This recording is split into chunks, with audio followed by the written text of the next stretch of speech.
व्यक्ति ने अपनी पूरी जी जान लगा दी कि वो इंडिया अलायंस में घुस जाए। किसी तरह अगर इंडिया अलायंस में घुस गए तो भाई अपनी एक सीट निकाल लेंगे। बेचारा घबराता है कि अपने आप लड़ना पड़ जाए तो जमानत जब्त हो जाएगी। परंतु साथियों, बेचारे की किस्मत इतनी खराब कि इंडिया अलायंस में होके भी बेचारा बेघर घूम रहा है। अब अपनी खुद की पार्टी से लड़ना पड़ रहा है। ये पार्टियां फिर आपके बीच में आके आपसे झूठे मूठे वादे करेंगी। झूठे मूठे क्या, मीठे मीठे वादे करेंगी। 10 साल से तुम सत्ता में आसीन हो तो उसका जरा रिपोर्ट कार्ड हमें दे दो। बहुजन समाज पार्टी के राष्ट्रीय कोऑर्डिनेटर और मायावती के उत्तराधिकारी आकाश आनंद ने चुनाव प्रचार में एंट्री मारी है। आकाश आनंद ने बिजनौर की नगीना सुरक्षित सीट पर प्रत्याशी सुरेंद्र सिंह के पक्ष में एक जनसभा को संबोधित किया। बता दें कि आकाश की इस सभा पर सभी की नजर थी, क्योंकि नगीना लोकसभा सीट से ही भीम आर्मी प्रमुख चंद्रशेखर आजाद लोकसभा चुनाव लड़ रहे हैं। ऐसे में देखना था कि मंच से आकाश आनंद चंद्रशेखर को लेकर क्या कहते हैं। बता दें कि जनसभा में आकाश आनंद ने चंद्रशेखर आजाद पर खूब हमले बोले हैं। आकाश आनंद बिना नाम लिए और इशारों में ही चंद्रशेखर पर खूब बरसे हैं।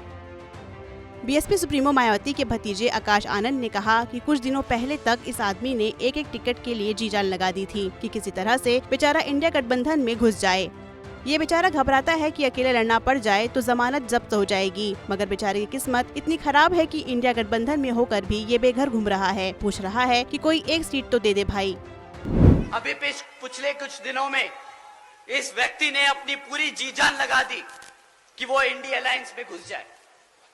किसी तरह अगर इंडिया अलायंस में घुस गए तो भाई अपनी एक सीट निकाल लेंगे। बेचारा घबराता है कि अपने आप लड़ना पड़ जाए तो जमानत जब्त हो जाएगी। परंतु साथियों, बेचारे की किस्मत इतनी खराब कि इंडिया अलायंस में होके भी बेचारा बेघर घूम रहा है। अब अपनी खुद की पार्टी से लड़ना पड़ रहा है। माना यह जा रहा है कि आकाश आनंद ने चुनाव प्रचार की शुरुआत नगीना से इसलिए की क्योंकि बिजनौर मायावती का गढ़ माना जाता है। मायावती सबसे पहले 1989 में बिजनौर से ही सांसद बनी थी और लोकसभा 2019 के चुनाव में मोदी लहर के बाद भी जिले की दोनों सीटों पर बसपा का कब्जा था। इन दोनों सीटों पर दलित मुस्लिम समीकरण को साधने के लिए ही आकाश ने नगीना को प्रचार की शुरुआत के लिए चुना है।